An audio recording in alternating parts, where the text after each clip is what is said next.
मिलेगा जरूर, लेकिन मिलेगा कभी लेट हो सकता है, देर सवेर हो सकती है। लेकिन ये कथामृत है, ये विशेषता है कि अभी और अभी इसका फल मिलने वाला है। ब्रज गोपियां बहुत प्रकार से भगवान को पुकार रही थी, यहां तक कि उन्होंने ब्रह्मा को भी नहीं छोड़ा। अरे ब्रह्मन त्रुटिर युगायति त्वाम अपश्यताम, तुमने जो हमारी आंखों की पलकें बना दी हैं, इन पलकों को बना के बहुत बड़ी गलती करी, क्योंकि जब पलक बंद हो जाते हैं तो उतनी देर के लिए हमारे श्याम सुंदर का जब आदर्शन होता है तो त्रुटिर युगायते, युग युगांतर के समान प्रतीत होता है। श्रीमन चैतन्य महाप्रभु शिक्षाष्टकम में कहते हैं, युगायतम निमेषेण चाक्षुषा प्राप्यशायितम। हे प्रभु, आपके आदर्शन में ये निमिष मात्र का समय भी युग युगों के समान प्रतीत होता है, प्रतीत होता है। इसलिए ब्रह्मा, तुम ब्रह्म पद पर बैठने के लायक नहीं, तुम तो महामूर्ख हो। तुम्हें किसने ब्रह्मा बना दिया? पलकें बना दी, हमारे प्रियतम से हमको दूर कर दिया। गतिविदस्तबोध गीत मोहिता, हे प्रभु, हम आपके उद्गीत की गति को बढ़िया भली प्रकार से जानती हैं। गीत में और उद्गीत में अंतर है। गीत किसी अध्यापक के माध्यम से सीखा जाता है, किसी शिक्षा गुरु के द्वारा सीखा जाता है, लेकिन उद्गीत कभी भी किसी से सीखा नहीं जाता। ये है अंतःकरण का आर्तनाद ही उद्गीत है। ब्रज गोपियां कहती हैं कि हम आपके उद्गीत की गति को बहुत अच्छे प्रकार से जानती हैं। एक एक करके 18 श्लोकों का गान किया, और ये गीत वस्तुतः ब्रज गोपियों का रोना है। लेकिन ऐसा रोना आपने कभी न देखा होगा कि जिसमें तबले की ताल चढ़े। ऐसा रोना आपने कभी न देखा होगा कि जिसमें हारमोनियम के स्वर चलते हैं। ये रोदन है, गीत नहीं है, ये रोना है। रोदो सुस्वरम राजन कृष्ण दर्शन लालसाह। सुखदेव जी कहते हैं कि ब्रज गोपियां आज रोई भी हैं तो स्वरबद्ध होकर, लयबद्ध होकर, तालबद्ध होकर।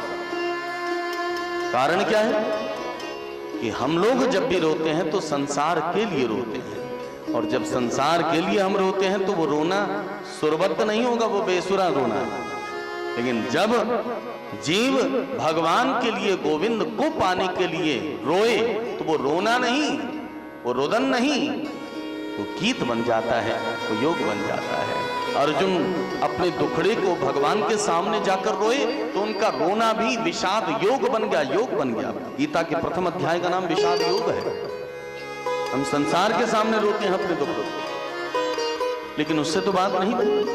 और संसार के पास में जाने से भला मिलेगा क्या? गोविंद के पास में जाओगे तो कुछ मिल भी सकता है। एक शायर ने लिखा है कि इस बस्ती में तुम्हारे आंसुओं को कौन पहुंचेगा, यहाँ जिसका भी दाग देखो उसी का दामन गीला है। यहाँ तो सभी रो रहे हैं तो तुम्हारे आंसुओं को कौन पहुंचेगा? इसलिए जाओ तो गोविंद के पास में जाओ। ब्रज गोपियां आज भगवान को पुकार उठी थी, भगवान वहीं प्रकट हो गए। और ब्रज के रसिक जन तो ये कहते हैं कि भगवान कहीं गए। श्री जगन्नाथ दास भक्तमाली जी वृंदावन के बड़े सिद्ध कथाकार थे।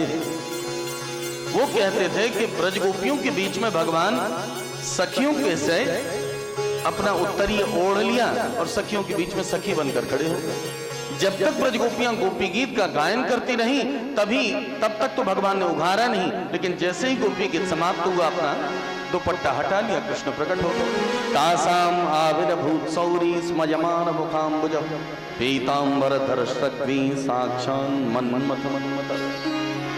वो ऐसे great power even attract the Cupid, जिसके पास में वो आकर्षण है कि साक्षात मन्मथ मन्मथ मन्मथ कामदेव के मन को भी निर्मंथन करने की क्षमता जिसके पास में हुआ। ऐसे श्री राधा मदन मोहन भगवान प्रकट होंगे। बोलिए मदन मोहन भगवान की जय। बस ब्रज गोपियां बोली, महाराज अब तो हमारी कामनाओं को पूरा कीजिए। भगवान बोले जरूर चलो, लेकिन एक प्रश्न का उत्तर आपको देना पड़ेगा। भगवान बोले पूछिए। तो प्रभु, कुछ लोग प्रेम करने वालों से प्रेम करते हैं, कुछ लोग प्रेम न करने वालों से प्रेम करते हैं, और कुछ इन दोनों में से किसी से नहीं करते। जरा इसकी व्याख्या करके बताएं। भगवान कहते हैं जो प्रेम के बदले प्रेम दे वो संसार का स्वार्थी जीव। जो प्रेम न करने वालों से भी प्रेम करे वो दो प्रकार के हैं, माता पिता और गुरु। संतान चाहे माता पिता का कितनी भी अवज्ञा करे, तिरस्कार करे, लेकिन माता पिता कभी भी संतान का अमंगल नहीं चाहती है। शिष्य चाहे गुरु की आज्ञा को माने या न माने, गुरु हमेशा अपने शिष्य का मंगल ही चाहते हैं। तो ये प्रेम न करने वालों से भी प्रेम करते हैं, और जो दोनों में से किसी से नहीं करते हैं वो चार प्रकार के हैं। आत्मा राम आप्त कामा अकृतज्ञो गुरुद्रोह। आत्मा राम है और आप्त काम, ये दो स्तर के सदैव आत्मा में रमण कर रहे हैं, उनको किससे लेना। और अकृतज्ञ और गुरुद्रोही, अकृतज्ञ हैं, जिन्हें कितना भी दे दो वो कभी नहीं कहेंगे कि आपने हमें बहुत कुछ दिया। संत एकनाथ जी ने एकनाथी भागवत में लिखा है कि संसार के संसारी लोगों को प्रसन्न करना मेंढक को तराजू में तोलने के बराबर है। मेंढक को कभी तराजू में तोल कर देखिएगा आप, क्या उसका वजन कर सकते हैं? जितनी बार वजन करेंगे उतनी बार मेंढक फुदक कर बाहर निकल जाएगा। इसी प्रकार से संसारी जीवों को आप प्रसन्न नहीं कर सकते। अकृतज्ञ गुरुद्रोह। ब्रज गोपियां बोली, प्रभु आप अकृतज्ञ हैं, हमने इतना सब कुछ दिया, आपने क्या दिया? हमको रोना दिया, विरह दिया। भगवान बोले, नहीं ब्रज गोपियों, मैंने तो केवल तुम्हारी उत्कंठा को जगाने के लिए ही तुम्हारे पास से अंतर ध्यान हुआ, वस्तुतः हमारी कोई शत्रुता नहीं है। अरे तुम्हारे प्रेम के ऋण को मैं सैकड़ों बार क्यों न अवतार ले लूं, वो ऋण नहीं हो सकता। नहीं समझना मेरी तुमसे कोई शत्रुता है कि न पार ये हम निर्मद्य संयोजाम स्वसाधु कृत्ये विबुधायुषा पिब या भावजन दुर्जन गेह शृंखला समृश्च तद्वः प्रतियातो साधु। मैं तुम्हारे प्रेम के ऋण से कभी पूर्ण नहीं हो सकता। इतने में भगवान शंकर इस रास में प्रवेश करना चाहते थे। भगवान ने कहा, जाओ सखी का रूप धारण करके आओ, नाक में नथ हो, माथे पर बिंदिया हो, होठों पर लिपस्टिक हो, कानों में कुंडल हो, पैरों में घुंघरू हो और घाघरा ओढ़नी बढ़िया से पहनी हो, तब इस वृंदावन में आने का, इस रास में प्रवेश करने का अनुमति हम देंगे। कि चढ़े जब वृंदावन को रंग गोपी भाव सहज ही चढ़े पुरुष भाव होए भंग। ये है गोपी भाव जब चढ़ता है तो पुरुष भाव भंग हो जाता है। यहाँ आपको शिव रूप में नहीं, हाँ गोपेश्वर बनकर जब आए तब भगवान ने उनको रास में आने के। कामदेव बोला, महाराज युद्ध करना चाहता हूं। बोला, आ जाओ, फ्री स्टाइल का युद्ध है इस समय, खुले मैदान में तुम्हारे खुले चैलेंज है। कामदेव अपने मारण मोहन स्तंभन उच्चाटन वशीकरण पांचों बाणों को साथ में लेकर आया और श्रीमद् भागवत के रास पंचाध्यायी 5 ही अध्याय में वर्णित किया गया है। इसका फलादेश यही है कि जो श्रद्धा पूर्वक रास पंचाध्यायी को श्रवण करेगा हृदरोग मास्वपहीनो त्यचिरे नदीगा, उसका काम रोग जलकर नष्ट भ्रष्ट हो जाएगा। भगवान ने काम को नष्ट कर डाला, काम के गर्भ को चूर्ण किया, इसलिए भगवान का एक नाम पड़ा काम गर्भ प्रहारी। काम के गर्भ को उन्होंने चूर्ण किया। आइए अब भगवान के रास में हम थोड़ा सा हाथ में ताली देते हुए आनंद लेंगे। सभी मानसिक रूप से अपने आप को ब्रज गोपियों का भाव बनाएं कि हम सब गोपी हैं और भगवान के साथ में रास में प्रवेश कर चुके हैं। कि पूनम की रात लेके हाथों में हाथ नचे राधा के संग श्री गोविंदा।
कमर रसना गंतयः कृष्णवद्धो गायं च्यस्तं तडितैवता मेघचक्रे विरेजु राधा नाचे कृष्ण नाचे नाचे गोपीजन मन मेरो मन गयो सखीरी पावन वृंदावन हरे राधा नाचे कृष्ण नाचे नाचे गोपीजन मन मेरो मन गयो सखीरी पावन वृंदावन हरे राधा नाचे कृष्ण नाचे नाचे गोपीजन मन मेरो मन गयो सखीरी पावन वृंदावन हरे कान्हा रे थोड़ा सा प्यार दे चरणों में बैठा के तार दे कान्हा रे थोड़ा सा प्यार दे चरणों में बैठा के तार दे हरे कान्हा रे थोड़ा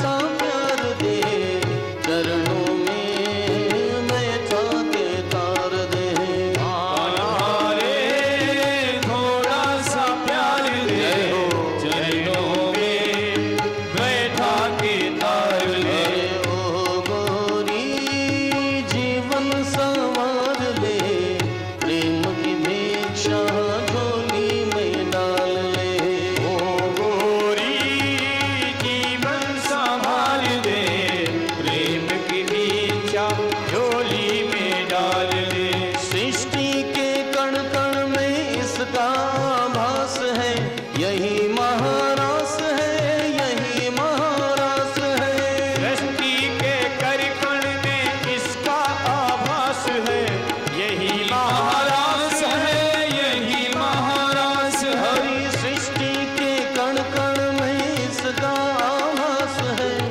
यही महारास है यही महारास है सृष्टि के कण कण में इसका आभास है यही महारास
जब तक साधन तन मन जीवन सब तुझे अर्पण प्यारे संवरिया। जब तक साधन तन मन जीवन सब तुझे अर्पण प्यारे संवरिया। माया का तूने रंग ऐसा डाला बंधन में बंध गया बांधने वाला। माया का तूने रंग ऐसा डाला बंधन में बंध गया बांधने वाला। कौन रमापति कैसा ईश्वर मैं तो हूँ गोकुल का बाला। कौन रमापति कैसा ईश्वर मैं तो हूँ गोकुल का ग्वाला। वाला रे थोड़ा सा प्यार दे वालिन का जीवन सुधार दे। वाला रे थोड़ा सा प्यार दे ग्वालिन का जीवन सुमार दे। वाला रे थोड़ा सा प्यार दे वालिन का जीवन सुधार दे। वाला रे थोड़ा सा प्यार दे ग्वालिन का जीवन संवार दे। अरे कान्हा रे थोड़ा सा प्यार दे चरणों में मैं जाके तार दे। कान्हा रे थोड़ा सा प्यार दे चरणों में बैठा के तार दे। सृष्टि के कण कण में इसका आभास है यही महारास है यही महारास है। सृष्टि के कण कण में इसका आभास है यही महारास है यही महारास है। अरे वेदों के मंत्रों में इसका ही सार है यही महारास है यही महारास है। के कण कण में इसका ही सार है यही महारास है यही महारास है। अरे वेदों के मंत्रों में इसका ही सार है यही महारास है यही महारास है। वेदों के मंत्रों में इसका ही सार है यही महारास है यही महारास है। कान्हा रे थोड़ा सा प्यार दे चरणों में मैं जाके तार दे। कान्हा रे थोड़ा सा प्यार दे चरणों में बैठा के तार दे। चरणों में मैं जाके तार दे। चरणों में बैठा के तार दे। बोलिए रास बिहारी भगवान की जय। बोलिए कृष्णचंद्र भगवान की जय।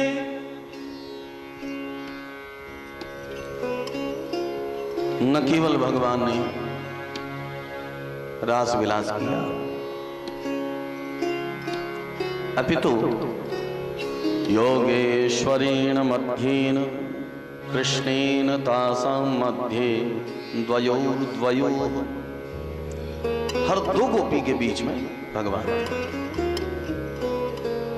300 करोड़ ब्रज गोपियां तो हर दो गोपी के बीच में भगवान हुए तो 150 करोड़ भगवान की भी संख्या है। न केवल भगवान नृत्य कर रहे हैं अपितु सुखदेव जी की शब्दावली भी भगवान के इस रास के साथ थिरक थिरक थर नृत्य कर रहे हैं। पादन्यासै भुज वितुतुबे सस्मतै भ्रू विलासै भज्जन मध्ये चलत कुजपटै कुण्डलै गण्डलोलैः सुज्जन मुक्षः कबररसना ग्रन्थय कृष्णबद्धो गायन्त्यस्तं तटितेवता मेघचक्रे विरेजः। सुखदेव जी की शब्दावली नृत्य मंथर मंथर गति से कभी पैर आगे बढ़ते कभी पीछे को जाते आलिंगनबद्ध करके भगवान ने ब्रज गोपियों की अनंत अनंत जन्मों की वासनाओं को पूरा किया। ब्रज गोपियों की कई प्रकार, कोई ऋषि रूपा हैं, कोई देवकन्निका हैं। समस्त वेदों की ऋचाएं भी भगवान के साथ में ब्रज गोपी रूप धारण करके रास विलास में समेत प्रवेश कर गए। समस्त दंडिकारण्य निवासी संत जन भी ब्रज गोपियों का रूप धारण करके आए। अनंत अनंत जन्मों की साधना आज ब्रज गोपियों की पूरी हुई। लेकिन भगवान ऐसे खेल रहे हैं जैसे बच्चा अगर उसको जल मिल जाए निर्विकार भाव से खेलते थे, कोई विकार नहीं। बच्चा अगर जल में अपना प्रतिबिंब देखता है तो उसे देखकर समझता है कि ये असली है, लेकिन जैसे ही हाथ लगाता है प्रतिबिंब अदृश्य हो जाता है। रे में रमेशो ब्रज सुंदरी भी यथार्वक स्वप्रतिबिंब विभ्रम। बड़ी अद्भुत बात है, अपने ही प्रतिबिंब को भगवान ने ब्रजगोपियों में देखा। वस्तुतः वहां पर ब्रजगोपियों के रूप में भी तो भगवान ही थे। जो ब्रजगोपियां नृत्य करते करते थक जाती, भगवान प्राम्रजत करुणा प्रेमना संत मेनांग पाणिना अपने उत्तरीय से उनके स्वेद बिंदुओं को पोंछा करते, पसीनों को पोंछा करते। लेकिन परीक्षित ने शंका कर डाली, महाराज जी भगवान धर्म का संस्थापन करने के लिए आए, इतना बड़ा अधर्म किया कि परदाराभिमर्शन, दूसरे की पत्नियों के साथ में नृत्य किया। ये भगवान की लीला है, ये तो किसी कामी पुरुष की लीला है। सकथम धर्म सेतूनां वक्ता कर्ता विरक्षिता प्रतीपम आचरत ब्रह्मन् परदाराभिमर्शनम्। ये कैसा आचरण है कि दूसरे की पत्नियों को लेकर नृत्य करके वो धर्म का संस्थापन कैसे करेंगे, क्या शिक्षा देंगे, कैसे होगा ये सब। सुखदेव जी कहते हैं, यद्यपि ये परीक्षित की शंका नहीं है, हम पहले भी कह चुके हैं, परीक्षित ने हम जैसे वासना और कामना के दलदल में धंसे हुए जीवों का प्रतिनिधित्व करते हुए, क्योंकि हम जो दिन रात वासनाओं में पड़े हुए हैं, हमारी सोच जो दिन भर की गतिविधियां हैं उतनी ही दूर तक तो जाएंगे, उससे ऊपर कैसे जाएंगे। तो स्वयं जो वासना के दलदल में धंसा हुआ है वो उससे ऊपर सोच नहीं सकता है। तो परीक्षित ने हमारे जैसे वासना के दलदल में धंसे हुए जीवों का स्वरूप बतलाया, उनकी सोच कितनी ओछी है उसका प्रतिनिधित्व किया है। परीक्षित की शंका नहीं। सुखदेव जी कहते हैं, परीक्षित कृष्ण की चरित्र को कभी अनुकरण न करो। राम का चरित्र अनुकरणीय है, कृष्ण का चरित्र अनुशीलनीय है, अनुकरणीय नहीं है। और मान लो अगर तुम कृष्ण के चरित्र का अनुकरण भी करते हो तो क्वचित, सुखदेव जी ने कहा क्वचित, ज्यादा नहीं, उसमें ज्यादा अनुकरण नहीं होना चाहिए। ईश्वराणाम वचः सत्यम तथैवाचरणं क्वचित। थोड़ा बहुत भाई, नमक कम डालोगे, मात्रा से डालोगे तो ठीक रहेगा, और ज्यादा पड़ जाएगा तो अति सर्वत्र बढ़ जाएगा। भगवान की लीला का कभी अनुकरण नहीं करना चाहिए। और फिर भगवान भगवान है, वो तो कर्तुम अकर्तुम अन्यथा कर्तुम समर्थ ईश्वर हैं, उनके लिए सब कुछ संभव है।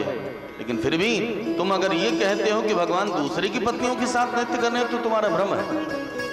इधर मध्य मध्य द्वयोर द्वयो, हर दो गोपी के बीच में भगवान विराजमान है, और उधर जो ब्रजगोपियां घर छोड़कर यहाँ पर आई हैं, भगवान उनके घरों में उनका रूप धारण करके पहुंच गए। उनके पतियों को ऐसा लग रहा है कि मन्यमाना स्वपार्श्वस्थान स्वाम स्वाम दारान ब्रजौकस। ब्रजगोपों को यह नहीं मालूम कि उनकी पत्नियां कहीं गई हैं, भगवान ही उनकी पत्नियों के रूप में घर में आ गए हैं और बर्तन मल रहे हैं, बच्चों को खिला रहे हैं, भगवान ही सब कर रहे हैं। अब बतलाइए, उधर भी भगवान अनंत रूपों में विभक्त है और इधर भी भगवान आए हैं, तो क्या ये कामी पुरुष की लीला है या भगवान की लीला है? इसीलिए रास का आरंभ करते ही पहले भगवान शब्द का प्रयोग श्री शुकाचार्य ने किया। ये कामी पुरुष की, मनुष्य की लीला नहीं है, पुरुष की लीला नहीं है, भगवान की लीला। और भगवान को कभी दोष नहीं लगता है। गोस्वामी जी ने लिखा कि समरथ को नहीं दोष गुसाई, समरथ को नहीं दोष गुसाई, समरथ को नहीं दोष गुसाई, समरथ को नहीं दोष गुसाई। रवि पावक सुर सर की नाई, रवि पावक सुर सर की नाई।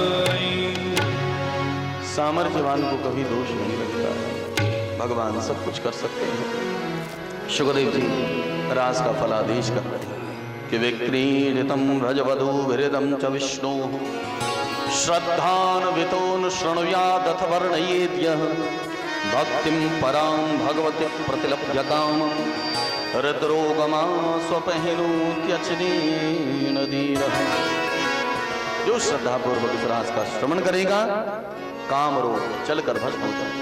श्रीधर स्वामी पाद ने भी इस रास पच्चाध्याय के मंगलाचरण का टीका किया। जयति श्रीपतिर गोपी रास मंडल मंडन ब्रह्मादि जय संरूढ़ दर्प कंदर्प दर्पहा जयति श्रीपतिर गोपी रास मंडल मंडन। ब्रह्मादिक देवता गणों को जीतने के कारण काम को बड़ा अभिमान हो गया। ब्रह्मा अपनी पुत्री पर आसक्त हो गए। चंद्रमा ने गुरुपत्नी गमन किया, देवराज इंद्र तो महाकामी है, उसकी तो कहना ही। तो कामदेव को बड़ा अभिमान हो गया कि मैंने इन देवताओं को जीत लिया। भगवान ने खुला चैलेंज दिया, आ जाओ वृंदावन में रास विलास में। तो रास मंडल में आज रास बिहारी भगवान ने असंख्य ब्रज गोपियों के साथ में रास विलास किया, लेकिन फिर भी योगेश्वर ईश्वर कहलाए। बोलिए कृष्णचंद्र भगवान की जय। महाराज के पश्चात ब्रजवासियों ने अंबिका वन की यात्रा की और वहां पशुपति भगवान शंकर की पूजा करी है। उस अंबिका वन में एक बहुत बड़ा अजगर रहता